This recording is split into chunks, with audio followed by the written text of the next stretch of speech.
Bloody Mary की कहानी। Bloody Mary real story in Hindi. England की राजगद्दी साल 1509 से लेकर 1547 तक हेनरी के हाथों में हुआ करती थी।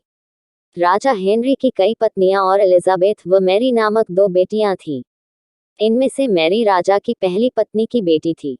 राजा हेनरी को मैरी ज्यादा पसंद नहीं थी, इसलिए वो उसके साथ बुरा व्यवहार करते थे।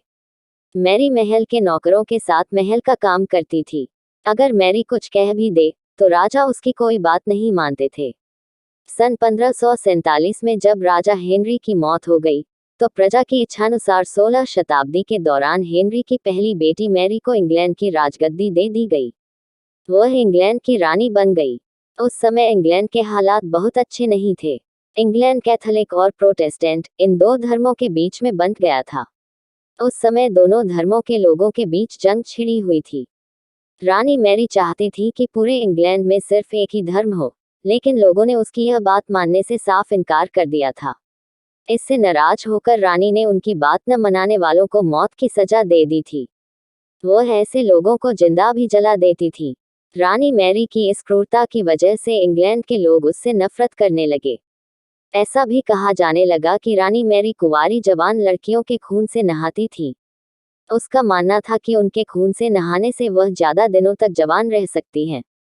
कुछ सालों बाद रानी मैरी ने शादी कर ली और कुछ समय बाद इंग्लैंड में एक खबर आई कि रानी मैरी गर्भवती हैं और जल्द ही उनके राज्य को उनका नया राजा भी मिल जाएगा।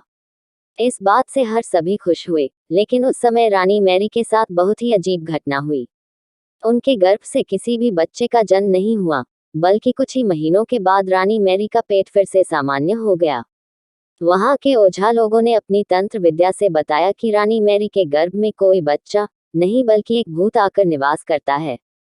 कुछ समय बाद फिर रानी मैरी के गर्भ में वही भूत आकार रहने लगा और वह फिर से गर्भवती हो गई। इस बार भी रानी को कोई बच्चा नहीं हुआ और उस घटना के कुछ ही दिनों के बाद रानी मैरी की मृत्यु हो गई।